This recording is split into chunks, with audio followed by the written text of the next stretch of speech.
Good friends, known him since you've been at school. Told me I was overthinking like I do. He said I didn't need to worry, we'd get along cause he's so cool. Girl, you must have thought I was some kind of fool.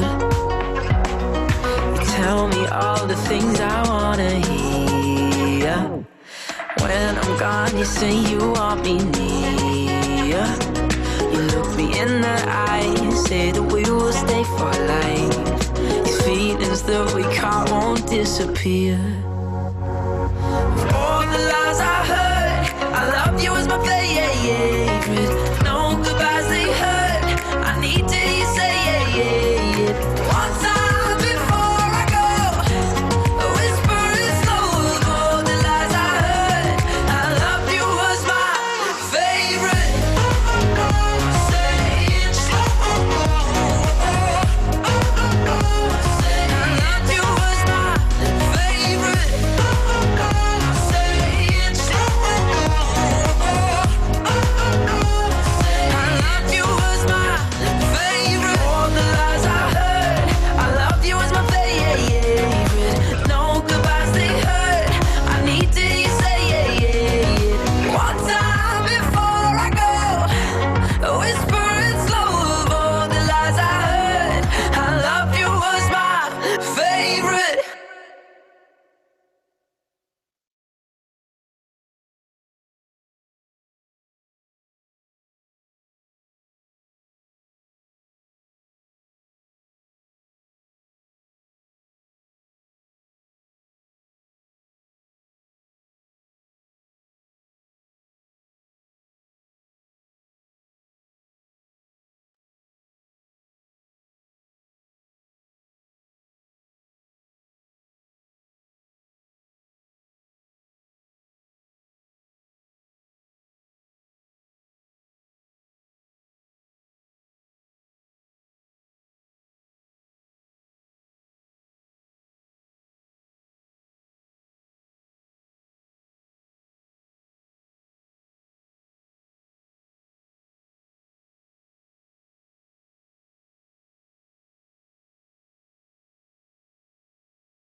Olá pessoal, boa noite, tudo bem? O pessoal tá me ouvindo? Sim, Fábio. Bruno, tá tudo tranquilo? Bruno também, tá agora ali, Brunão, só abrir a câmera. Pessoal, boa noite. Hoje é o terceiro webinar que a gente realiza, né? Eu sou o Fábio, CEO da Hubify. A Hubify é uma agência de marketing digital. A gente nasceu dentro de uma startup, que era Elefante Verde, que depois passou a se chamar Hubify. A gente está lá no Cubo desde 2015. E a ideia da Hubify, dentro desse cenário de Covid e os impactos que a Covid gera na gente, era montar uma série de webinars para que a gente pudesse ajudar as pessoas aí que se relacionam com a Hubify a enxergar o que está acontecendo por conta da Covid, dos diversos ângulos, né? Então, assim, mais do que falar o segmento que a Hubify ela atua, a ideia é que a gente possa trazer diferentes perspectivas, porque hoje a dúvida ela transcende muito um segmento ou um assunto específico. A gente teve na primeira live o Rodrigo, onde a gente conversou sobre e-commerce de produto hospitalar. Na segunda live a gente falou com dois founders de startup, o Omar e o Bruno. E hoje a gente trouxe o Bruno do Prozas, né? O Prozas também é uma startup, a gente se conheceu numa viagem para São Francisco, uma startup que trabalha no terceiro setor. Ele também é sócio da Nexus, né? Nexo, Nexo. da Nexo.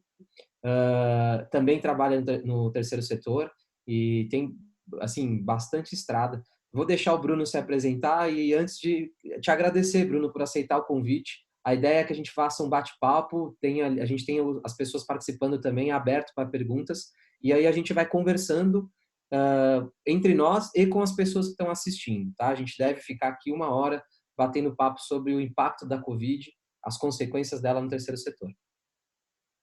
Muito bem, todo mundo está me ouvindo aí? Tranquilo? Tudo certo? Boa noite para todos. Até coloquei uma camisa social aqui, só assim para, nessa quarentena, a gente usar roupa bonita, ficar... Mas boa noite para todos. Fábio, obrigado pelo convite. Hubify, Tainá. Muito legal, enfim, estar participando aqui hoje com vocês para falar desse assunto, né, dos impactos da Covid no terceiro setor e também na filantropia brasileira. Para a gente, até falando um pouco do nosso lugar de fala, não sei se estou vendo alguns amigos, parceiros aqui no chat, mas também algumas pessoas que eu não conheço, mas até para explicar um pouco do nosso lugar de fala dentro desse universo do terceiro setor e da filantropia. Como o Fábio já explicou um pouco, eu sou fundador, junto com o Thiago Alvim, da plataforma Prozas, que é uma plataforma que conecta quem investe na área social com quem capta recursos, né? Sejam ONGs, sejam empreendedores sociais. Então, trabalhando muito próximo aí também das duas pontas, né? Tanto quem investe quanto quem capta. E, na verdade, o Prozas ele é um desdobramento, é uma spin-off da Nexo Investimento Social, que é uma consultoria que já tem 9 anos, que também atua com as duas pontas do investimento social. Nexo, hoje em dia, é mais focada em terceiro setor, apoiando processos de elaboração de projetos e captação de recursos, e o Prozas trabalhando muito, apoiando as empresas, institutos e fundações no Brasil. Né? Então, na verdade, a gente não é nenhum nem outro, a gente está no meio dessas duas pontas, gerando diálogo, gerando conexões entre elas. Né? Eu fiz uma rapidíssima apresentação, porque a ideia é ser mais um bate-papo aqui hoje, mas acho que é legal mostrar um pouco, né, essa história de como que a gente trabalha, com quem que a gente trabalha, o que que a gente faz, e também alguns slides para contextualizar, então, trabalhando tanto com investidores sociais quanto com o terceiro setor. Do lado do investidor social, a gente é hoje uma plataforma de gestão de investimento social e de editais, e do lado do setor social, a gente é um sistema de busca em inscrições em oportunidades de captação de recursos diversas. Então, a gente trabalha com algumas grandes empresas, institutos, fundações e também governos. E no ano passado, a gente ajudou a gerenciar mais de 165 milhões na área social, e a gente tem uma base hoje cadastrada de mais de 11 mil ONGs no Prozas, né? Eu queria, na verdade, voltar, antes de começar a falar da Covid especificamente, eu fiz esse slide um pouco para voltar no final de 2019, início de 2020, quando tudo se desenhava para ser um grande ano para quem trabalha com impacto social, né? Ainda no final do ano passado, a Financial Times fez uma capa, o jornal Financial Times, falando do tempo para começar de novo um novo capitalismo, né? Isso foi respaldado no início desse ano agora por um relatório que saiu da Accenture, uma das maiores empresas, né, de consultoria, de tecnologia globais, falando das muitas faces de crescimento e colocando como a tendência número 1 do ano o impacto social para o mundo corporativo. Ainda, isso eu estou falando de janeiro, ainda em janeiro a gente teve o CEO da BlackRock, um dos maiores gestores de assets do mundo, falando de se repensar as finanças corporativas, colocando a sustentabilidade e a responsabilidade social no centro dessas estratégias. E ainda em janeiro, a gente teve aí o Fórum Econômico Mundial, Davos, tem aí a foto da Greta, falou muito e bateu muito na tecla coisa das mudanças climáticas, estavam no centro, a questão das igualdades de gênero também. Então, o ano começou promissor para quem trabalha nessa área social, assim como muitos de nós que estão aqui. Mas também, no final do ano passado, início desse ano, a gente pode lembrar que o terceiro setor estava sendo bastante criticado, inclusive até pelo próprio presidente da República, né, falando da questão, pedindo para as pessoas pararem de doar para as ONGs na Amazônia, né, a questão lá de Alter do Chão, que tentaram criminalizar uma ONG dentro desse processo. Então, o terceiro setor, ao mesmo tempo que a área social estava em voga, tinha esse assunto aí, que nem tudo eram flores naquele momento, o presidente batendo muito forte no terceiro setor. Então, assim, muitas dessas notícias são de janeiro. A gente está falando de menos de 3 meses atrás. Somente essas boas notícias do início do ano, de Davos, né? E aí vem, eu não vou entrar tanto no mérito, está todo mundo vendo só isso hoje em dia, né? Do que é a Covid, dos impactos da Covid no mundo, de como... Ela ficou bem nessa foto, né? Acho que é a mais bonitinha que eu vi da Covid até agora. Covid tá bonita nessa foto aí, mas é isso, assim, é essa pandemia global, um cenário inédito na vida de todos nós, um isolamento social completo, coletivo, né? E que vai trazer impactos na vida de todo mundo, assim.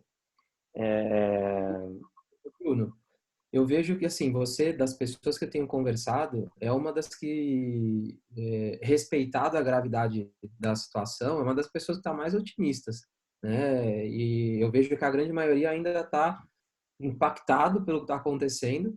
As pessoas estão reagindo, mas a grande maioria muito na defensiva e poucas pessoas estão vendo oportunidades. E você é uma das primeiras que reconhecida a gravidade da situação, tem um pensamento otimista do que a gente pode tirar disso tudo. Acho que queria que você contasse um pouquinho para as pessoas o que você tem me falado nessa linha de otimismo. Na verdade, assim, eu acho que de pessimismo e de notícia ruim já basta a gente ligar a televisão, abrir o WhatsApp, e são notícias realmente ruins, né? Já mais de 120 mil pessoas já morreram no mundo. Vai matar muita gente, a gente precisa ficar em casa, a gente precisa se cuidar. Só que eu acho que, assim, a gente precisa olhar para os aspectos positivos dessa situação, né? E o que vem depois do Covid, né? Então, o meu otimismo, e até nas conversas que a gente teve antes daqui, nos últimos dias, em outros fóruns, enfim. Já vou para o próximo slide para rebater o último, né? Quando a gente encara de frente essa pandemia aqui no Brasil, a gente vê a relevância que o terceiro setor tem. Eu digo que se tinha uma situação melhor para o terceiro setor responder às críticas que ele estava sofrendo, acho que dificilmente a gente teria uma tão enfática quanto a gente está tendo hoje, né? Isso aqui é uma matéria na Exame, mas tem uma série de outras que, se a gente pesquisando, a gente vai chegar, da importância que as organizações da sociedade civil, que as ONGs, estão tendo na linha de frente, né? Então, se tinha alguma dúvida da importância do terceiro setor para o Brasil, da importância do terceiro setor de chegar em lugares onde hoje talvez o governo não chegue, as empresas não cheguem, eu acho que esse momento chegou. Então, se o mundo dos negócios tinha alguma dúvida que dava para separar o mundo dos negócios da questão social, acho que a resposta foi dada. Então, é indissociável a questão social do mundo dos negócios, né? Enquanto Mas o que isso significa na prática, Bruno, para a gente, para a sociedade como um todo? O que significa na prática não dá mais para separar o lado social do, sei lá, talvez eu vou usar errado, mas assim, do capitalismo ou do mundo dos negócios?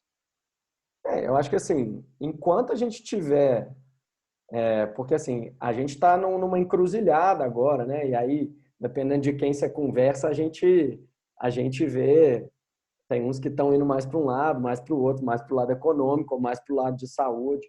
Mas assim, não dá para seguir uma vida econômica normal enquanto a gente tiver um risco social de pessoas morrendo, de pessoas desprotegidas, de pessoas que não conseguem. A gente fala muito de lave a mão e de higienização, e a gente vai olhar para as nossas favelas e não tem água potável, não tem material de higiene para chegar lá. Então, assim, a gente está falando de um vale muito grande entre a economia e essas favelas, as pessoas que vivem em situação de vulnerabilidade. Então, assim, a economia não vai voltar enquanto a questão social não tiver sanada. E aí eu estou falando do social, eu estou falando, né, até o GIF, que é o Grupo dos Institutos, Fundações e Empresas, ele coloca o espectro de social bem amplificado, incluindo a área da saúde, incluindo a área da assistência social, incluindo a área da cultura, enfim, uma série de segmentos que estão sendo, que vão ser priorizados nesse momento frente à questão econômica, querendo as pessoas ou não. Eu acho que a questão mais importante, que é um sinal de que as empresas estão percebendo isso, e que o setor corporativo está percebendo isso, é que eles estão, como nunca, né, na história do Brasil, se engajando com a filantropia e com as causas sociais. Então, esse é um monitor das doações, né, que quem faz a ABCR, que é a Associação Brasileira dos Captadores de Recursos, e que ele tem feito a organização tem feito um mapeamento das iniciativas de doação que estão surgindo agora na pandemia, e a gente já chegou a 2,3 bilhões doados desse praticamente um mês que a gente está aí sofrendo com essa situação, né? Essa cifra, Bruno, só para entender, isso aqui é pessoa física, jurídica e... Pessoa física e jurídica. Então, Uhum. aqui são compiladas as doações anunciadas pelas empresas, e também algumas campanhas que estão nesses sites de crowdfunding, que estão tendo uma adesão muito grande das pessoas físicas, né? Aqui tem muita coisa que, inclusive, nem está, acredito eu, quantificada. São doações que a gente chama in kind, né? Que são produtos, essas coisas que então, as empresas, a gente vai falar um pouco mais disso, mas das empresas que estão se organizando para produzir álcool em gel, para produzir respiradores. Tem muitas vezes que isso não está contabilizado. A gente está falando muitas vezes de doação mesmo, na ponta, que está E chegando. uma coisa, Bruno, que eu acho muito legal, não é exatamente uma doação, talvez, né, na definição do que você está trazendo esse dado, mas eu, pelo menos, tenho visto uma coisa inédita. As pessoas se conscientizando de que aquela manicure que você vai toda semana, se você não pagar para ela aquela semana, aquele mês, ela vai ficar numa situação muito ruim. Então a gente começa a ver as pessoas se movimentando, eu acho que aí até ainda complementando o quadro anterior de como isso muda o capitalismo. As pessoas estão, de certa forma, doando para manter o dinheiro circulando e manter a pessoa bem. Então eu acho que nesse ponto a pessoa física ela tem sido até mais ativa do que a pessoa jurídica. Enquanto a gente vê a maioria das empresas, e algumas delas por necessidade, talvez a grande maioria delas por necessidade, ainda não tem como eu vou dizer, essa consciência de ajudar o pequeno. A gente vê no plano da pessoa física muita gente ajudando, pagando, fazendo questão de comprar do restaurante local, né? Aquele que nem fazia delivery agora está fazendo. Eu acho que isso pode ser uma grande oportunidade que a gente tem realmente de provocar mais esse sentimento social, de ajudar o próximo. Eu vejo algumas pessoas criticando, e até queria ver a tua opinião em cima disso.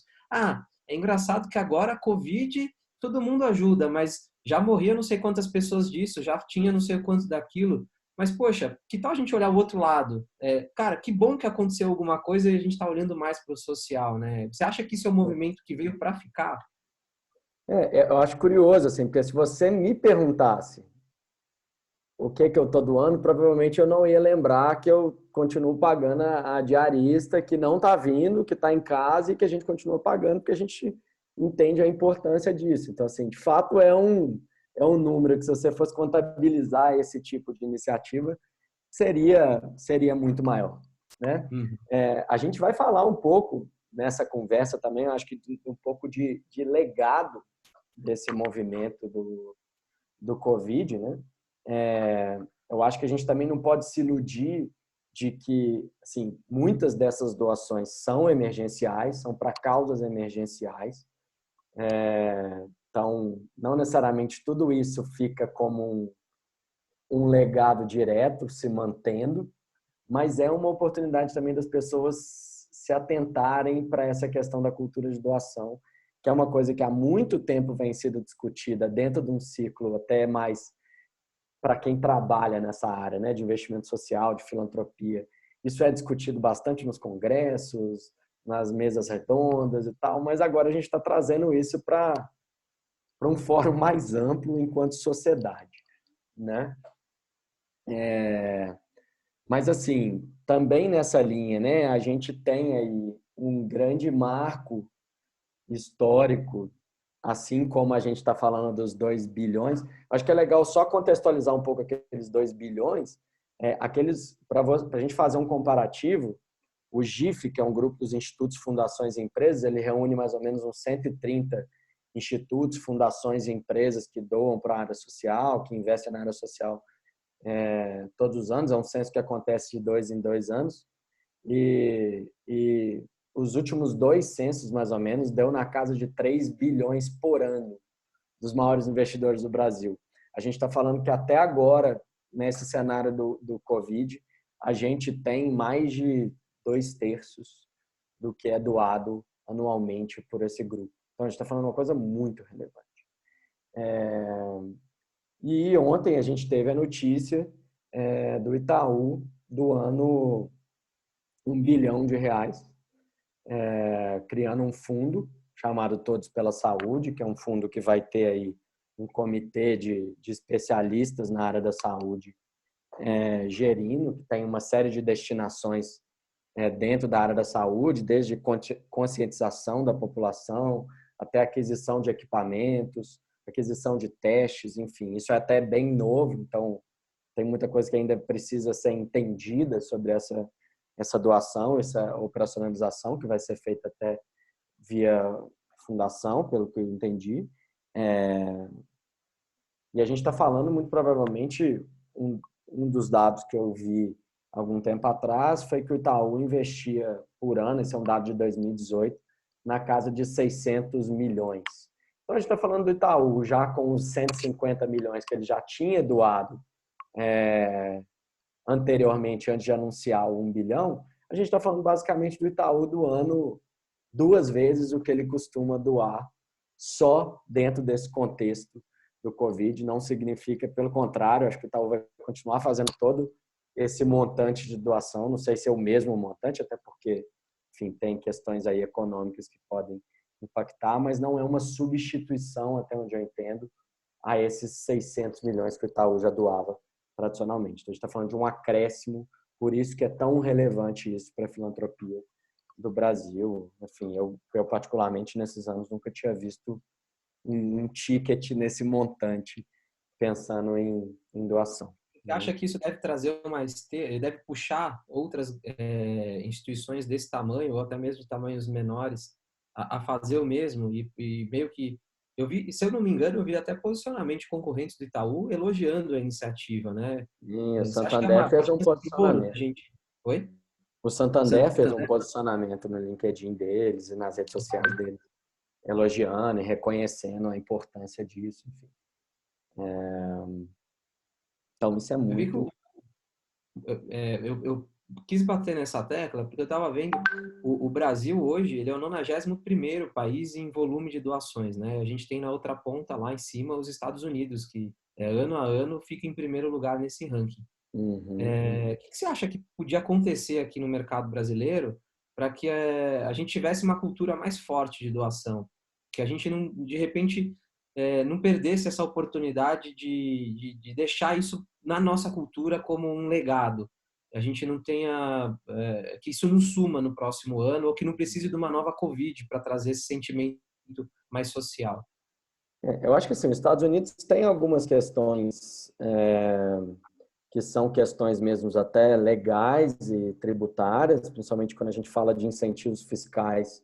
Isso é muito mais abrangente para as doações nos Estados Unidos do que para o Brasil, que tem incentivos fiscais muito temáticos, muito burocráticos e muito difíceis de operacionalizar. Eu tenho um dado de cabeça, por exemplo, da Lei Rouanet, da Lei Federal de Cultura, que dos recursos que são investidos todos os anos, os últimos dados que eu me lembro eram na casa de 1% era de pessoa física e 99% era de pessoa jurídica. Então, assim, a gente precisa ter um ambiente regulatório e de incentivos fiscais no Brasil também um pouco mais favoráveis quando a gente comparar com os Estados Unidos, menos restritos. Eu acho que essa é uma das questões mais importantes. O Brasil ainda, infelizmente, reage muito por estímulos, às vezes, negativos. Então, a gente tem uma lei super importante que surgiu recentemente no Brasil, que é a lei dos endowments, dos fundos patrimoniais, que era uma mobilização que estava acontecendo há bastante tempo, mas que só foi efetivamente ser publicada quando o Museu Nacional pegou fogo. Então, talvez a gente vai precisar de um Covid para alguém se movimentar, para a gente ter um ambiente melhor no Brasil para esse tipo de doação. Eu não sou especialista em doação pessoa física, mas tem uma pesquisa super legal para entender um pouco a cabeça do doador brasileiro, uma pesquisa feita pelo IDES, que é a Pesquisa Doação Brasil. Depois a gente pode até disponibilizar o link para a turma, ou se alguém puder aí nos comentários do lado colocar isso. Enfim, tem alguns fatores até de desconfiança da sociedade sobre o terceiro setor, isso ainda pega bastante no Brasil. Eu acho que o terceiro setor agora está... Eu falei muito da coisa lá das críticas que o presidente da República estava fazendo, mas isso não se limita a ele. A gente sabe, e até dentro, às vezes, de ciclos de amizade, que tem pessoas que falam que não vão doar, porque não confiam. Então, eu acho que o Covid também é um momento para as ONGs mostrarem que elas são transparentes, que elas fazem um trabalho sério, que o recurso é bem utilizado, que o recurso é necessário, que o recurso não só é emergencial, mas ele é importante pós-Covid, né? Então, acho que tem esse aspecto. Você tem mais alguma pergunta nesse sentido? Respondi? Ou... Não, tranquilo. Aliás, queria só reforçar, o pessoal que está assistindo também, fiquem à vontade para fazer perguntas. Pode fazer tanto pelo bate-papo quanto tem um espaço ali de Q&A. Eu não estou muito vendo essa parte não, mas se alguém puder depois Não, fica me tranquilo. contar, se Aparecer tiver uma pergunta aqui, aí, a gente te passa. vocês me contam. Então vamos lá. Dentro dessa perspectiva mais otimista, né, olhar para essa pandemia de uma maneira não para além do cenário negativo e difícil que não é tem ninguém superestimando o problema, pelo contrário, é um problema real e que vai durar, acredito, por um bom tempo, os efeitos disso, para o terceiro setor, para as empresas, enfim, acho que para a sociedade como um todo. Mas eu quis trazer aqui 4 pontos que eu acho que são pontos importantes dentro desse, que eu considero oportunidades dentro desse caos. E aí aqui eu já não vou mostrar mais muito slide, aqui já vai ser mais uma conversa, mas o primeiro processo, o primeiro ponto que eu vejo aí como grande oportunidade dentro desse processo do Covid é a aceleração da digitalização das ONGs e do terceiro setor como um todo no Brasil, né? E aí, quando eu falo de digitalização, eu falo de digitalização em diversos aspectos. Eu estou falando de digitalização no aspecto de algumas atividades que antes eram atividades que eram realizadas ali fisicamente dentro do espaço das ONGs. Quando possível, elas têm sido levadas para o online, né? A gente sabe que isso é um desafio também, enfim, porque não necessariamente o beneficiário tem lá um computador ou um celular na ponta para usar, mas sempre que possível as ONGs estão fazendo isso. A própria operação das ONGs administrativamente, assim como as nossas empresas, a gente está tendo que fazer home office, está tendo que aprender a trabalhar remotamente. As ONGs estão tendo que fazer isso também. Então, isso é um grande processo de aprendizado.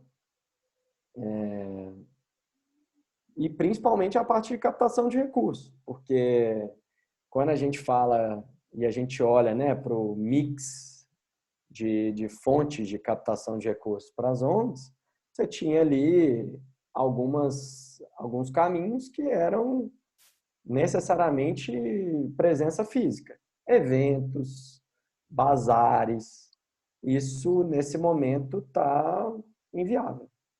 Então, obviamente, quem já estava preparando a casa, né, essas organizações que já estavam pensando e se organizando para o processo de digitalização, elas saíram na frente, elas provavelmente estão colhendo frutos. Outras, assim como a gente mesmo, está aprendendo com o processo, né?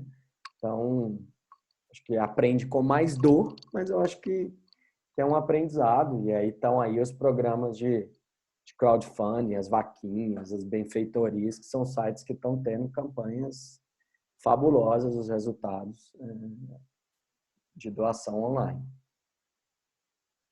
Até antes, essa parte digital aí, eu me sinto até bastante à vontade de comentar algumas boas práticas. Até a gente atende hoje 3 ONGs. Posso comentar o que tem sido feito e a parte conceitual também. Mas antes eu queria só aproveitar, Bruno, a Célia e o Paulo, o Murilo, compartilharam com a gente aqui o link da pesquisa, né? www.idis.org.br/pesquisa doação Brasil lá. Depois a Tainá vai compartilhar na tela essa página ali, tem a pesquisa completa de doações no Brasil, feito pelo Instituto para o Desenvolvimento e Investimento Social. Isso. Obrigado por contribuírem aí com o link. Deixa eu aproveitar que eu estou aqui abrindo o bate-papo.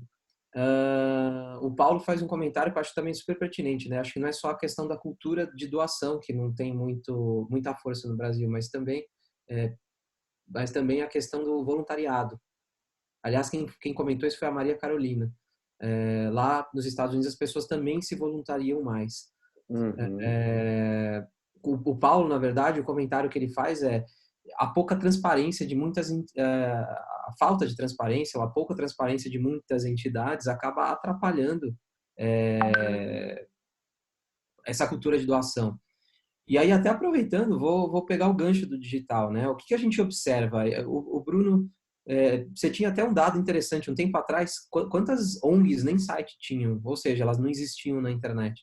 Essa pesquisa até é um pouco desatualizada em alguma fonte, mas é uma pesquisa de 2014 da TICS, que é uma pesquisa que vê um pouco sobre o uso das tecnologias de informação em diversos setores e tinha um dado que no terceiro setor, naquele momento, talvez isso já tenha mudado, espero que tenha mudado, só 35% das ONGs tinham sites. Então, ou seja, 2/3 não existiam online, né? Não tinham site.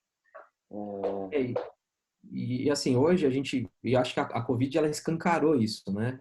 Assim como está escancarando temas relevantes, do ponto de vista de posicionamento digital, a necessidade. A verdade é que hoje, tudo que a gente já era assim, a gente já usava a internet para muita coisa do nosso dia a dia.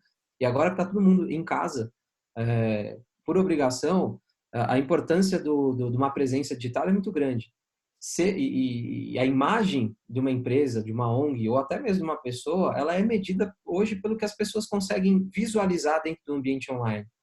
Então, o que eu vejo assim como algo importante para uma ONG trabalhar dentro do digital? Primeiro, ela tem que existir dentro desse digital, então ela precisa ter uma página.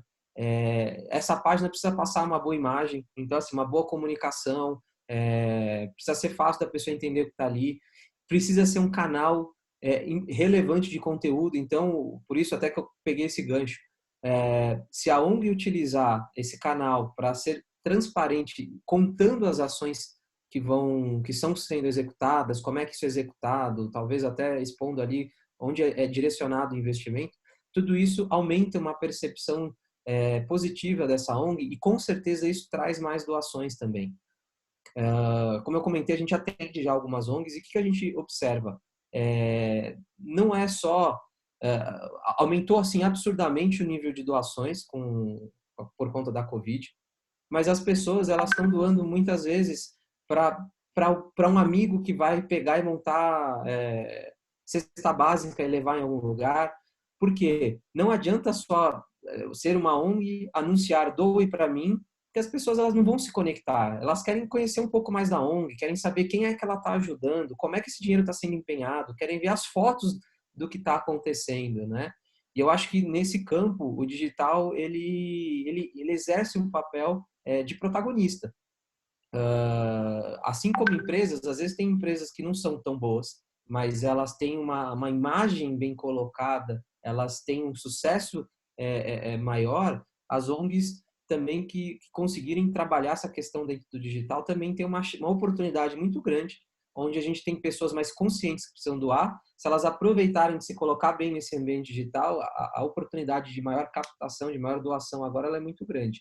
E existem até ferramentas próprias para isso. Acho que a maioria sabe, mas o Google, por exemplo, ele disponibiliza até $10.000 por mês, que é a conta de Google Grants, para que ONGs possam fazer anúncios para divulgar ali o seu trabalho, para divulgar ali o seu canal de doação. E, enfim, são todas as ferramentas que utiliza para marketing, a gente consegue adaptar isso para um cenário de ONG, newsletter, conteúdo relevante para doador, enfim, tudo dá para ser adaptado e maximizar ali as oportunidades de doação, aumentar a relação da ONG com os doadores. Eu acho que o digital está escancarado que ele pode ser fundamental para elas. E eu acho que muito do legado, quando a gente pensar o legado dessa cultura de doação, dessa filantropia, no pós-Covid, ela passa muito por essa questão da transparência. Porque eu fico pensando eu mesmo, cara, outro dia eu estava conversando com uma pessoa, ela falou, cara, eu tô doando para tudo. Tudo que me pede, eu tô doando. Um monte de coisa aqui, organização que eu já conhecia. Se eu estou estimulado, muitas vezes eu tô doando. Dou R$100 aqui, R$50 ali e tal. Muito possivelmente, eu vou esquecer disso. Daqui a um ano, daqui a 6 meses. Uma coisa que eu me senti bem naquele momento. Eu fiz uma doação porque aquilo de alguma forma me cativou. Mas para eu doar daqui a um ano de novo, ou daqui a 6 meses, ou daqui a 3 meses, se eu não for estimulado, e esse caminho de estímulo hoje, eu acho que se não for o digital, dificilmente vai ser em outro lugar, dificilmente eu vou voltar a doar para aquela organização, que é parte do pós-Covid, né? Como que a gente transforma todo esse movimento de solidariedade num movimento de fato de cultura de doação, entendendo cultura como um hábito contínuo que já faz parte do nosso dia a dia, né? Até para a gente andar aqui um ponto, e aí a gente parte para um segundo item, né? Que é essa coisa das novas formas de doação e de captação de recursos. Aí eu estou falando tanto do lado de quem doa, quanto do lado de quem capta, né? Eu separei aqui 3 exemplos que eu achei bem, enfim, interessantes nesse momento de novas formas de doação e captação de recursos. O primeiro deles é um processo que está sendo feito pela Gerando Falcões, pelo Lira, que é um processo de doação via que ele chama de cesta básica digital. Então, a gente sabe que tem uma série de movimentos que estão envolvendo doação de cesta básica, todos eles de extrema importância agora. Mas eu acho que a grande sacada desse movimento de doação, que envolveu empresas como a Ticket, como a Accenture, foi que ele criou como se fosse um cartão alimentação, né, digital para fazer esse processo. Então, assim como a cesta básica, né, tem um processo que é complexo de logística, de fazer esse cartão chegar, e ele tem trabalhado em rede com algumas ONGs que já fazem parte da rede dele. Mas o que eu acho que é mais legal é que bota na pessoa, dá uma renda para a pessoa. Então, você dá um cartão onde aquela pessoa vai no supermercado, ela vai usar aquele cartão da forma como ela entende que faz mais sentido, dentro da realidade dela, dentro das preferências dela. Dá para recarregar esse cartão. Então, diferente da cesta básica, que a cesta básica tem alguns problemas, assim, versus essa solução, de que além de ser um produto, né, que a logística é difícil, tem poucos fornecedores que fazem cesta básica no Brasil, até onde eu já pesquisei. Tem uma questão também de cesta básica, tem hora que a gente ouviu relatos recentes, que a pessoa recebe a cesta básica, mas ela não tem gás na casa dela. Ela não tem gás, como é que ela vai cozinhar aquele alimento que vem na cesta básica? Então, esse ticket alimentação, achei uma sacada bem legal, não tinha visto nada parecido, uma ação emergencial que envolveu tecnologia, envolveu uma série de articulações para fazer dar certo, mas que de fato é um modelo novo. Trazendo um outro exemplo legal lá em Belo Horizonte, né, onde fica a nossa sede, nossos conterrâneos, o pessoal lá da favelinha, saiu literalmente, como diz o Jorge Benjor, deu no New York Times, e deu no New York Times mesmo. Uma notícia, eles estão produzindo, as costureiras, as mulheres da comunidade estão costurando as máscaras e jalecos, e eles estão vendendo isso para as UPAs, né, as unidades de pronto atendimento da cidade, mas também para as pessoas físicas, né, os cidadãos que querem comprar, que estão, a campanha de uso de máscara está crescente e o Lá da Favelinha está contribuindo para o momento da pandemia, mas ao mesmo tempo ele está gerando renda para essas pessoas da comunidade que estão produzindo as máscaras. Então, e são máscaras super legais, estilizadas, então uma ação super legal de captar recursos e de contribuir para esse momento emergencial ao mesmo tempo.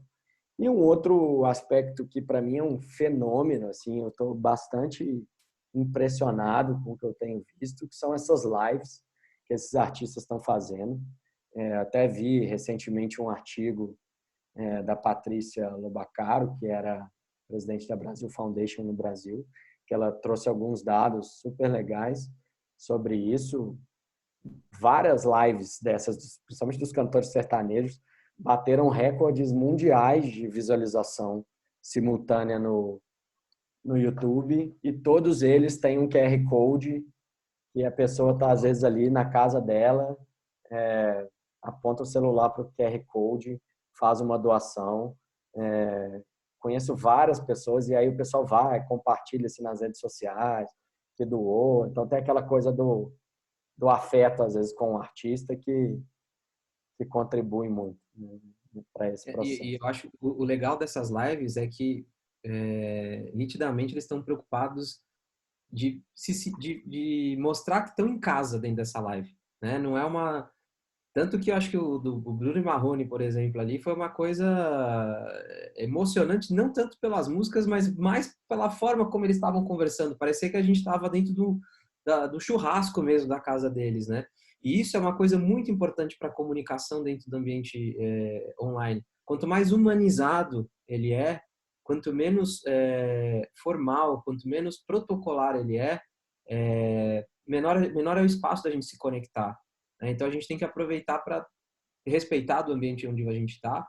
A gente precisa trabalhar essa questão mais humana mesmo, né? Que eu acho que tem tudo a ver aí com o contexto de ONGs também.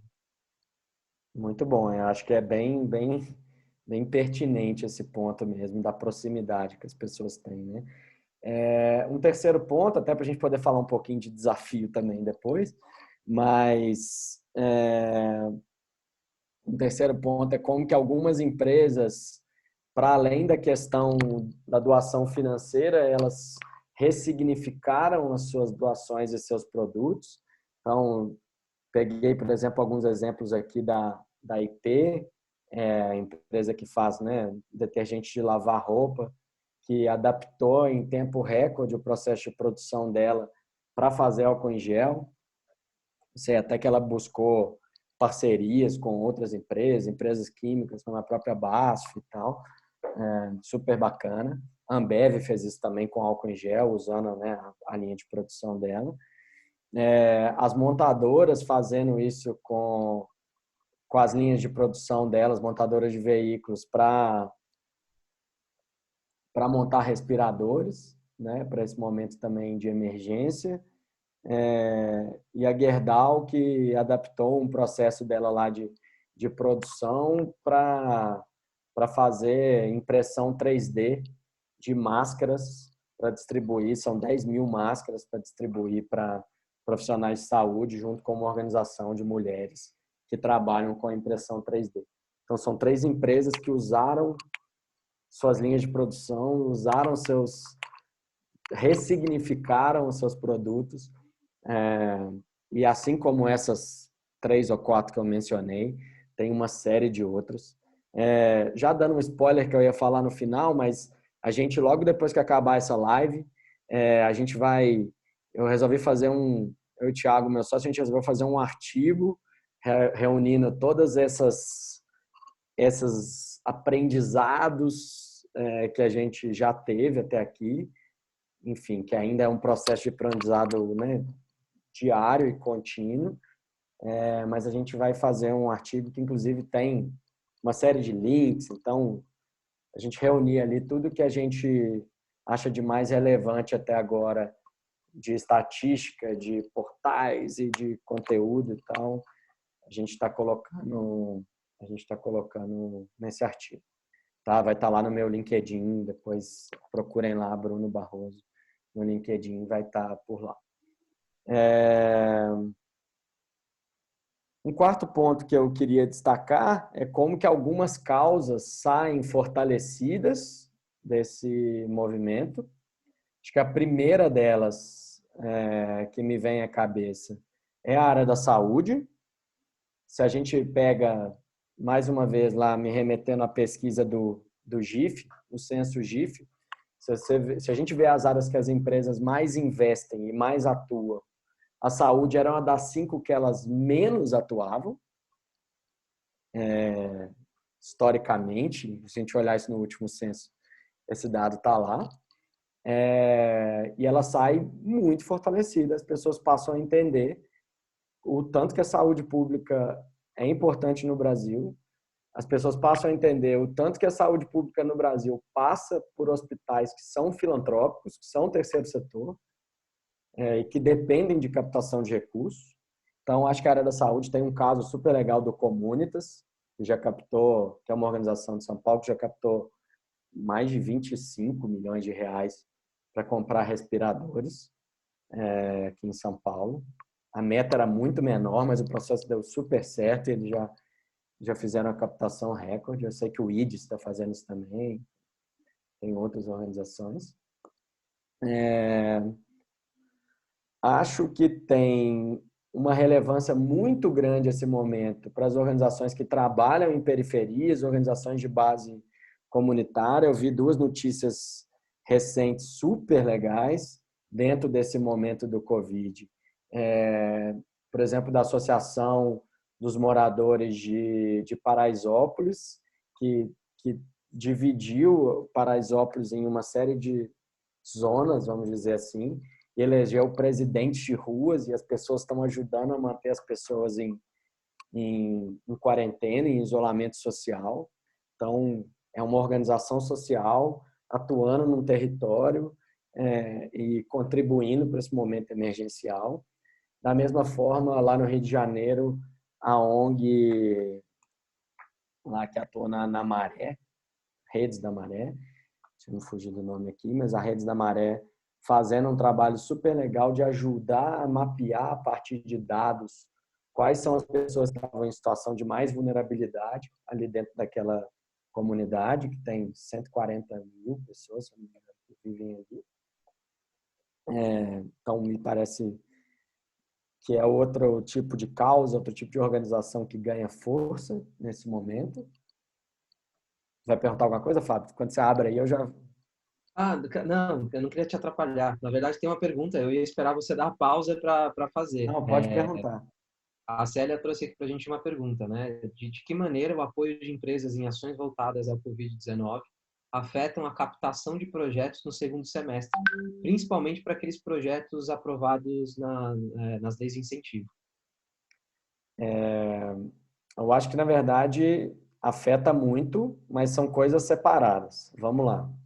Eu acho que as doações pós-Covid, principalmente esse ano, elas ficam afetadas porque as empresas estão no meio de crise econômica, o recurso está diminuindo de forma geral, as empresas vão faturar menos, vão lucrar menos. A grande maioria delas teve um impacto absurdo e vai ter ainda, a gente ainda não sabe nem o que vai ser o dia da manhã. E muitas delas estão usando o dinheiro, que é o recurso que a gente chama de recurso direto, que é o recurso que elas destinavam fora do incentivo fiscal, para fins emergenciais. Ou seja, muito do recurso que às vezes chegava direto no terceiro setor como doação, já está sendo utilizado agora para fins emergenciais. Isso é um ponto. Outro ponto que eu vou falar logo depois agora são os incentivos fiscais. Que, na verdade, os incentivos fiscais, eles estão diretamente ligados ao resultado das empresas. Se a gente está falando dos incentivos fiscais federais com base no imposto de renda, a gente está falando de imposto baseado em lucro. Eu quero saber quantas empresas vão ter lucro esse ano. Assim, um imposto que é baseado no lucro, ele fica muito prejudicado nesse momento.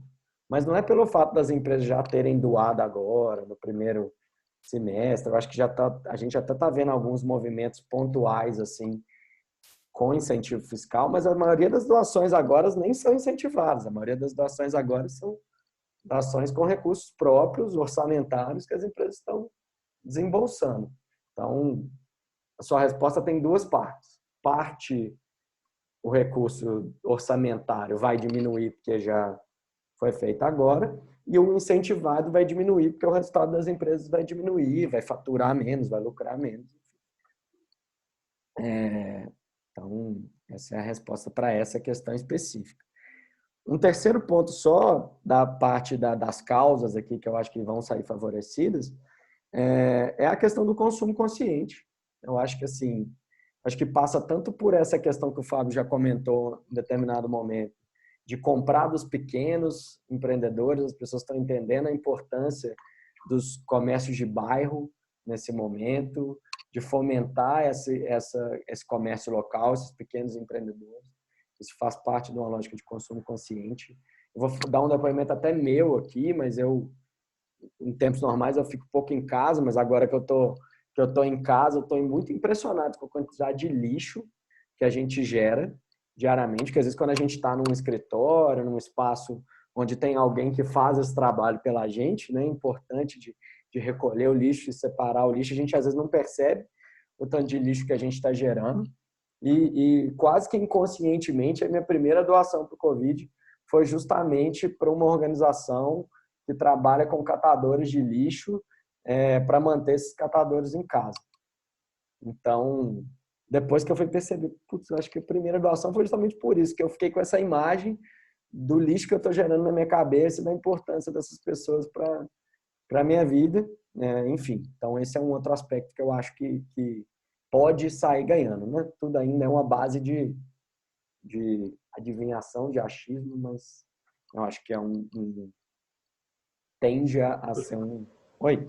Pegando o gancho, você acha que talvez uma lição que a gente possa tirar também dessa situação bem específica que o Covid proporcionou é que as ONGs talvez tenham que aprender a se atualizar para poder serem mais presentes, serem mais vistas, serem mais lembradas, para poder ter uma constância maior de doações que não venham daqueles canais comuns que vinham no pré-Covid. Porque a gente percebe o quê? Que toda vez que acontece um evento específico, fica mais disponível aquele evento e as pessoas se sentem mais motivadas a doar. Isso é histórico, né? Quando tem um furacão, quando tem uma tragédia muito grande, quando tem uma pandemia como agora, existe um volume de doação e depois isso seca. Você acha que cabe aí a fazer um trabalho de conscientização constante para que as pessoas possam tornar a doação mais recorrente? Eu acho que é isso, assim, a ONG tem que fazer parte da minha vida, né? De alguma forma. Acho que as ONGs de maneira geral, né? Eu acho que o digital, até que é a área que vocês atuam, ela dá essa facilidade de você entrar na vida das pessoas de forma mais sem eu procurar, né? Acho que tem até tem horas uma saturação assim do digital, tem hora que eu acho que é too much assim, mas é uma forma das ONGs entrarem nas nossas vidas, né? Eu acho que o exemplo que você deu aí da live é super legal, porque é isso. De alguma forma a gente está sentindo próximo daquelas pessoas. Lógico que eu acho que a gente está também a gente está sensibilizando até com live agora, a gente está ficando emocionado até com as lives nesse momento de quarentena, mas eu acho que é isso. As ONGs o digital traz uma possibilidade das ONGs se aproximarem mais dos doadores, das nossas vidas e a gente entender a importância delas para o nosso dia a dia. Acho que esse caso dos catadores é super legal. A gente já trabalha com o Pimp My Carroça, que trabalha muito com a questão do lixo. Eles já mostraram um dado para a gente que 90% do lixo reciclado nas cidades é de catadores. Então, assim, a gente não entende isso. Alguém precisa contar para a gente. Se eu não trabalhasse com o Pimp, eu talvez não saberia desse dado. A lógica também é igual vendas, né? Não adianta a gente ficar fazendo só nos compra de mim. A gente precisa se relacionar mais com as pessoas e empurrar menos o nosso produto ou o nosso serviço. Eu acho que a questão aí bate nisso, né? O Bruno falou, putz, isso às vezes enjoa tanta coisa, mas enjoa porque fica aquela coisa agressiva. Ou eu falo com determinada empresa porque ela quer me vender, ou uma ONG porque ela quer minha doação, ou a gente não fala. Tem que ter um meio termo aí muito grande, um espaço muito grande de criar relações para que as pessoas elas comprem ou elas doem mais, né?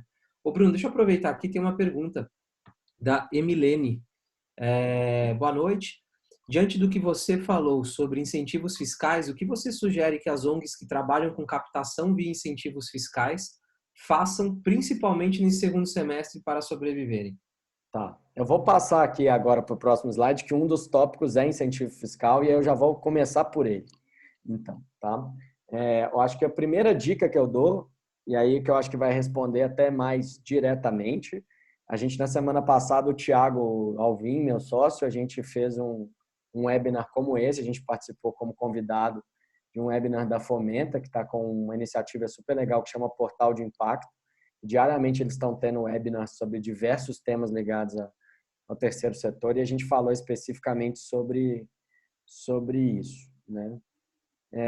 O Thiago falou isso um pouco no dia e eu vou repetir um pouco do conselho dele. Eu acho que tem uma questão agora que é respirar, arrumar a casa e esperar um pouco a poeira baixar, porque imagino que tem muita gente de empresa aí, eu já vi até antes de começar, e a gente viu que tem muita gente de empresa aqui agora, que eles mesmos, as pessoas que trabalham na área de responsabilidade social, eles ainda não têm visibilidade de como vai ser o resultado do ano, se vai ter incentivo fiscal ou não vai ter, se vai ter lucro ou não vai ter. Talvez eles, se tiver alguém me escutando, eles podem até dar um relato pessoal aí de pessoas de empresas sobre incentivos fiscais. Então, principalmente se estiver trabalhando de imposto de renda, lei Rouanet, lei do esporte, fundos da infância, fundo do idoso. O Thiago deu essa dica, eu vou repetir. Se for recurso emergencial, igual, por exemplo, a gente está trabalhando, vou dar uma dica, amanhã, 14h, o Thiago vai falar num webinar sobre como que os conselhos do idoso podem se mobilizar agora no Covid, porque é um lugar que tem que chegar recurso emergencial, idoso é grupo de risco, a gente tem as ILPIs, os asilos, que precisam de receber recurso, a gente está apoiando uma iniciativa em BH relacionada a fundo do idoso, que é de recurso emergencial. Então, se é de recurso emergencial, a hora é agora. Tem que ir lá nas empresas, a hora de pedir recurso é agora, tem que articular com o fundo localmente, com o conselho localmente, para esse recurso ser liberado rápido. Então, se tem emergência, a hora é agora. Se não tem emergência, respira fundo, arruma a casa, espera essa poeira baixar e quando for lá para junho, julho, a gente começa a pensar nisso. Vão ser 2 anos muito duros para incentivos fiscais. E acho, sinceramente, que para fins de execução de projetos, 2021 vai ser ainda mais duro. Porque a lógica de incentivos fiscais, as empresas doam geralmente, quando a gente está falando de imposto de renda, as empresas doam em dezembro, né, para executar a partir do ano seguinte, janeiro, fevereiro e tal. Então, agora, esse ano, a gente está vendo que tem muita coisa que já está captada do ano passado. Eu acho que o desafio agora para quem trabalha com incentivo fiscal é outro, é conseguir liberar esse recurso, é conseguir executar esse projeto em tempos de quarentena, setor cultural, setor esportivo, que quase sempre envolvem aglomeração, é uma questão muito complicada o que a gente está vivendo. Porque, assim, por enquanto a gente está em quarentena, daqui a 1 mês, 2 meses a gente pode não estar mais, mas eu acho que vão ter algumas restrições de aglomeração, dificilmente a gente vai ir num estádio de futebol esse ano, para quem gosta de futebol, porque as pessoas não vão se expor a esse risco e nem as autoridades vão deixar. Então, Mas, assim, o recurso de quem captou ano passado está captado. Então, a dificuldade de liberação. Agora, captar esse ano para o ano que vem vai ser um ano difícil. 2020 vai ser difícil, 2021 vai ser difícil. E é isso. Mais do que nunca, organizar a casa, trabalhar a comunicação, trabalhar um processo de captação de recursos bem estruturado, pesquisar quais empresas têm mais sinergia com o seu projeto, usar bases de dados públicas como o SalicNet para buscar, SalicNet é o sistema do Ministério da Cultura, para entender quais são as empresas que mais investem, quanto, onde. A gente até se compromete em algum momento desse ano fazer eventualmente até um outro webinar dando dicas específicas sobre essa captação de recursos. Mas é isso, não tem mágica. Ela sempre foi difícil, ela continuará sendo difícil e teremos anos duros pela frente. Acho que agora é a hora até de, se você conseguir pensar para além do incentivado, é uma hora boa também, porque captar com pessoa física, né, captar outras frentes, porque um incentivado está relacionado a lucro, e o que não está relacionado a lucro, que são os estaduais e municipais, que estão relacionados ao ICMS e ao ISS, estão muito ligados à produção ou ao faturamento. E tem muita empresa com produção parada, tem muita empresa que não está vendendo. Então, assim, onde a gente olha está difícil. Então, vamos lá.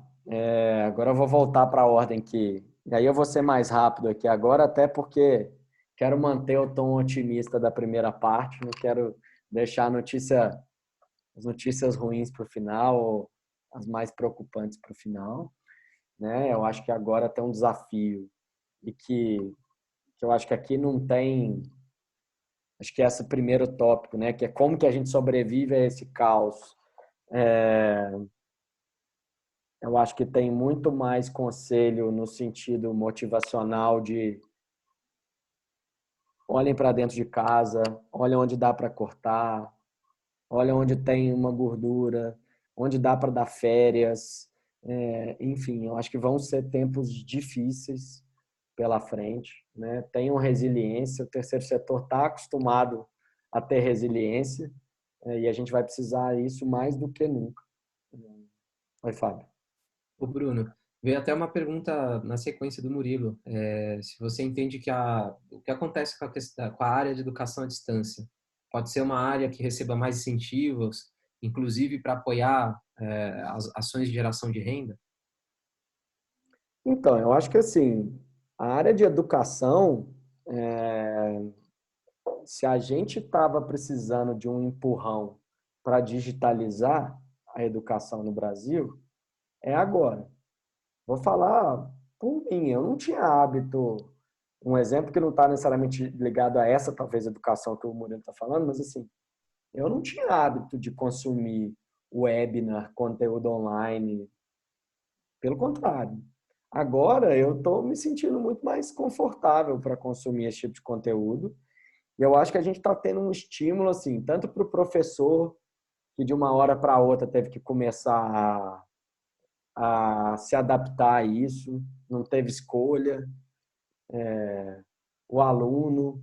E aí, eu acho que é isso, assim, a gente vai ter oportunidades para todo mundo levar para o online as suas metodologias de treinamento, eventualmente até escalar o número de beneficiários, que antes era uma coisa que, quando era físico, dependia de ter um espaço, dependia de logística e tal. Em alguns casos, as pessoas vão começar a repensar se vão fazer isso online e tal. Acho que não tem incentivo no sentido de incentivo fiscal, mas eu acho que tem um estímulo natural para a gente ter um pouco mais de atividades e de projetos que tenham atividades online. Definitivamente, eu acho que isso tende a crescer. tem um segundo ponto que, dentro dos desafios, né, que eu acho que tem uma grande questão aí, para além das organizações, que é para a questão dos atendidos, para os beneficiários. É uma coisa que me preocupa muito é que, por exemplo, em alguns casos, uma das refeições diárias das pessoas, seja da criança, seja do adulto, é no projeto social, que teve a atividade paralisada por conta do Covid. Então, essas pessoas, como que a gente vai fazer o impacto disso ser menor na vida dessas pessoas? Tem pessoas que têm atendimento de saúde, atendimento psicológico. Como que a gente, de alguma forma, faz isso durante esse período da quarentena? Então, tem uma questão. Eu estou recebendo esses dias agora, estou achando até, de novo, pelo lado otimista, né? Estou recebendo alguns projetos esportivos que trabalham com a questão da ginástica, fazendo vídeos para as pessoas fazerem ginástica em casa e mandando, e usando isso como uma forma até de se relacionar comigo, né? Então, eu não sou um beneficiário do projeto que faz lá ginástica, mas eu estou recebendo esse vídeo e eu estou, às vezes, malhando aqui em casa, vou usar e vou lembrar dessa ONG depois na hora de doar. Então, tem esse aspecto. Outra dica também que a gente dá, a gente outro dia até compartilhou, e dentre os links que vai ter lá nesse artigo, tem um artigo super recomendável a leitura dele, do Renato Dolabella, que é um advogado lá de Belo Horizonte, que inclusive é nosso advogado. Ele fez um artigo super relevante sobre a importância dos governos não paralisarem os contratos, os repasses e as parcerias. Talvez o caminho seja muito mais no sentido de flexibilizar metas, de rever entregas. Eu acho que assim, a gente espera e a gente imagina, e já saíram até algumas medidas nesse sentido, de algum tipo de flexibilização de governos e de entendimento dos órgãos governamentais do cenário que a gente está vivendo. Não significa que não vai ter que prestar conta, não significa que pode usar o recurso de qualquer forma, não é isso que a gente está falando, mas a gente sabe que algumas metas que estão pactuadas vão ser prejudicadas, a gente sabe que algumas entregas vão atrasar, inclusive teve até uma prorrogação geral de prazos agora nos termos de fomento, nos termos de colaboração pelo governo federal. Então, mas a gente já teve notícia, por outro lado, também de lugar que, se não interrompeu o repasse, mas aquele repasse que estava previsto para acontecer mais rápido, ele foi atrasado porque está todo mundo lidando com a emergência dentro de governo. Então, isso acontece também. Fábio, se tiver pergunta aí, você me cutuca, tá? Estou falando aqui. Eu estou, inclusive, eu até recebi um puxão de orelha. Fábio, você está olhando muito para cima. Eu vou justamente lendo as perguntas aqui. Então, quando eu estou olhando para cá, é porque eu estou na tela de cima. Mas eu ia esperar você apresentar mais... quantos slides a gente ainda tem, Bruno? Eu ia deixar mais para o final. É o último. Tem 2 pontos. Eu faço agora as perguntas? Ou você quer terminar os pontos? Não, eu vou fazer só um ponto rápido. Então, tem uma questão, né? Que saíram diversas medidas provisórias com pacotes emergenciais. E uma das principais, até que a gente, aí eu estou falando a gente empreendedor, né? Quem tem empresa, um dos pacotes principais que saíram foi aquele de medidas de financiamento da folha salarial, né? Que paga até 2 salários de pessoal no momento de crise. São empréstimos que a gente pega em condições bem favoráveis. As ONGs ficaram fora desse pacote. Tem até alguns movimentos da própria BCR, que tem lá o monitor das doações. Eles estão trabalhando, enfim, para tentar incluir as ONGs dentro desse pacote. A gente já viu parlamentares que fizeram emendas lá a essa medida provisória, adentro, mas a gente elas estão excluídas, por enquanto, desses pacotes. E é isso, setor cultural e esportivo, se não tiver medida emergencial para salvá-los vão ser anos, vai ser um ano difícil, porque show pode ser um concerto pequeno. Tem, dentro do conceito atual que a gente está vivendo, um mínimo de aglomeração, né? Corrida de rua, putz, tem um monte de atividades aí ligadas ao setor de cultura e esporte. Eu achei até bem legal, antes de chegar aqui, eu vi uma notícia que o Netflix vai fazer um aporte de 5 milhões para a área de profissionais de audiovisual no Brasil. Super legal, é um repasse de R$1.000 para uma série de pessoas que trabalham com cenografia, iluminação, mas que estão sem poder trabalhar. Então, é uma doação relacionada a uma causa específica. Acabei, Fábio. Perguntas. Vamos lá, temos aqui, primeiro rapidinho, o Daniel perguntando se a gente vai compartilhar depois o link com a gravação. Vamos sim, tá? Já está sendo gravado, a gente vai postar isso no nosso canal, o canal da Hubify, no YouTube, tá? Todos os webinars vão estar lá e em algum momento também eles vão para o nosso blog. A gente vai colocar os principais insights dos webinars e embaixo o link para poder assistir ele de forma completa, tá? Indo para as perguntas, eu vou começar da Renata. A Renata já tinha feito essa no bate-papo, depois trouxe aqui também para o Q&A. Como é que a gente pode digitalizar a educação, sendo que 85% dos brasileiros ela tem uma educação defasada? Como é que fica esse ponto para a base da população? Eu vou me antecipar aqui o Bruno e fazer a minha consideração. Acho que são duas coisas importantes que a gente tem que falar quando a gente fala de transformação digital ou do ambiente online de uma forma geral. Primeira coisa, estar no ambiente online significa que você está usando um canal, você está usando um meio. O canal, o meio, ele sozinho não resolve problema. Então, fazendo aqui uma analogia em relação a uma empresa que vende um produto, se você tem uma empresa com um produto ruim, com preço ruim, com atendimento ruim, enfim, não é uma empresa muito legal, não vai ser o canal online que vai salvar essa empresa, que vai fazer, né? O digital, ele é um reflexo do modelo do produto e do serviço.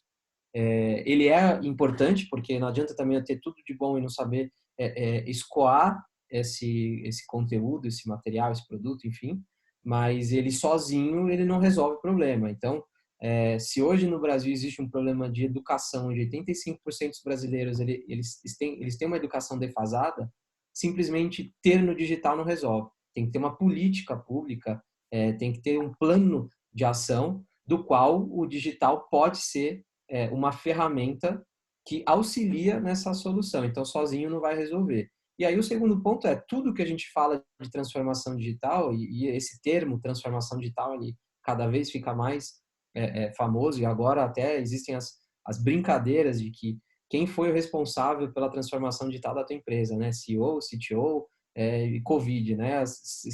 Estamos falando mais de transformação digital. Transformação digital também não é só ter uma página na internet, ter uma loja virtual, ou nesse caso, transformação digital não é só publicar um curso numa plataforma de EAD. Tem que ter uma mudança de cultura do que é transformação digital. O que significa ser mais digital, o que significa ser mais integrado, o que significa trabalhar com um público que tem uma reação diferente no ambiente diferente. Então, a gente tem que observar essas duas questões sempre que a gente vai falar de transformação digital ou de posicionamento online. Eu acho que só respondendo a Renata, assim, eu não sou especialista em educação, eu acho que tem gente muito mais, enfim, gabaritada do que eu para falar nisso, né? A gente não trabalha nessa área finalística, mas assim, eu acho que para a gente chegar nessa solução desse problema na educação, tem várias camadas aí de base que precisam ser direcionadas, e isso passa muito pelo governo, junto com a iniciativa privada, parcerias público-privadas, enfim. Porque eu acho que tem uma questão de base, de disponibilização de internet para a população, tem uma questão de acesso a equipamentos, tem uma questão de telecentros, tem uma questão mesmo de muita gente que a gente ainda tem problema no Brasil de alfabetização mesmo. A gente está falando de coisas que vão além de pensar em digital, a gente está pensando que vai além de pensar em ter algum aparelho. Então, assim, eu acho que tem um dever de casa para poder chegar. Eu acho que, infelizmente, a gente teve que digitalizar a educação, ou pelo menos momentaneamente, sem estar nem um pouco preparado para isso. As pessoas foram mandadas para casas e, tipo assim, ó, não tem como fazer mais nada, vai para casa e tô vendo que meio que deve estar todo mundo se virando nesse momento agora, que não é definitivamente o modelo ideal para a gente pensar a educação pública no Brasil. Então, acho que tem uma série de deveres de casa, e aí eu estou falando muito de poder público, estou falando e as empresas podem, obviamente, apoiar isso, né? De novo, não falo como especialista, falo como, enfim, Bruno, pessoa física, mas acho que tem um dever de casa aí de digitalização no Brasil hoje, que passa por uma série de outros fatores antes da gente chegar na ponta de quem está, de fato, participando do processo educacional brasileiro. E tem uma outra pergunta do Marcos Fux aqui, né, o Fábio? Boa. Você quer que eu leia? Você lê? Não, pode ler aí. Pode. Bom, o Marcos está perguntando: sabemos que as organizações da sociedade civil, sem fins lucrativos, nem sempre dispõem de recursos para a sua estruturação, para boas práticas de remuneração e gestão de pessoas e para planejar o seu futuro. Bruno, você acha que a destinação de recursos para as organizações neste momento de pandemia também abrirá a possibilidade para cobrir essas questões? Ou ficará nas ações finalísticas, que são relevantes, mas que podem deixar a desejar se as organizações não puderem também se fortalecer? Então, Marcos, eu acho que essa pergunta é excelente. Eu acho que é uma grande questão existencial mesmo da filantropia no mundo, né? Que nos Estados Unidos lá eles chamam de overhead, né? Que todo mundo quer pagar muito. Eu não vou falar todo mundo, porque definitivamente não é. Eu acho que tem um movimento até crescente de investidores sociais que estão mais preocupados em qualificar em termos de gestão e de estrutura as organizações da sociedade civil. Tem visto alguns movimentos recentes muito interessantes, a gente inclusive até participando de alguns, de qualificação de organizações. Eu acho que já existe alguns sinais de que isso está mudando, mas de fato a cultura histórica do investimento social no Brasil é que todo mundo quer pagar projeto e ninguém quer pagar o contador, ninguém quer pagar o gestor da organização, ninguém quer pagar a pessoa que toma conta da captação de recursos, que se não tiver captação de recursos, a organização morre, enfim. Então, acho que tem uma questão aí que é existencial mesmo do terceiro setor. Eu espero que nesse movimento aí da filantropia, né, isso acompanhe, né, como que a gente faz os investidores, e tomara que tenha investidores aqui ainda me escutando, né, da importância que é de se equipar essas organizações, porque eu estou vendo, né, eu estou acompanhando muito movimentos de compliance dentro das empresas, que é um processo super... As empresas estão exigindo cada vez mais documentação e estrutura e transparência, só que muitas vezes cobram do lado de cá, mas não dão a condição do lado de cá para essa organização chegar nesse requisito. Eu não tenho resposta para isso. O que eu consigo dizer é que eu já tenho visto. Tem um caso até, o Instituto Sabin, por exemplo, tem feito um programa de desenvolvimento de ONGs, de aceleração de ONGs junto com a Fomenta. A gente faz um junto com a Votorantim, em alguns lugares do Brasil. A Oi está fazendo com a Eclos lá no Rio de Janeiro. Estão surgindo iniciativas que eu não via antes e que estão me parecendo mais comuns agora. Enfim, tomara que os investidores estejam cada vez mais conscientes dessa importância. É isso. mas não consigo dizer se a pandemia vai tornar esse processo melhor ou pior. Não consigo, não tem elemento ainda para responder. Boa. Bruno, essa era a última pergunta aqui que a gente tinha separado. Queria de novo aí te agradecer por aceitar o convite. O papo foi muito legal. A gente tinha se programado ali 1 hora, passando 20 minutos. Isso significa Boa. que teve bastante conteúdo legal. O pessoal está engajando, todo mundo, a grande maioria ainda está conectado. A gente chegou a bater aí 60 pessoas online. Assunto de grande relevância, cara. Obrigado de novo. A Só homenagem, alguns mínimos recados finais. manda. Recadinhos finais bem rápidos. Gostei aí do seu São Francisco, em homenagem aonde Não, a eu ia gente falar, homenagem se a conheceu. viagem onde nos conhecemos. Eu fiz o mesmo pro Omar e pro Bruno, agora também homenagem a você aí. Muito bem, gostei. Estou me sentindo homenageado. Mas alguns recados finais, então, para quem Manda. ainda está aí, e obrigado por estar aqui até agora, 7h30 da noite, mais ou menos. Então, a gente vai publicar no nosso LinkedIn, depois no nosso blog, um artigo onde a gente reúne várias das coisas que a gente falou aqui com mais detalhe, com links, enfim, uma série de elementos que vão poder ajudar vocês a aprofundar essa leitura. A gente colocou no ar ontem um site que chama coronavírus.prosas.com.br, tudo junto, né? Coronavírus, não tem espaço, não tem nada.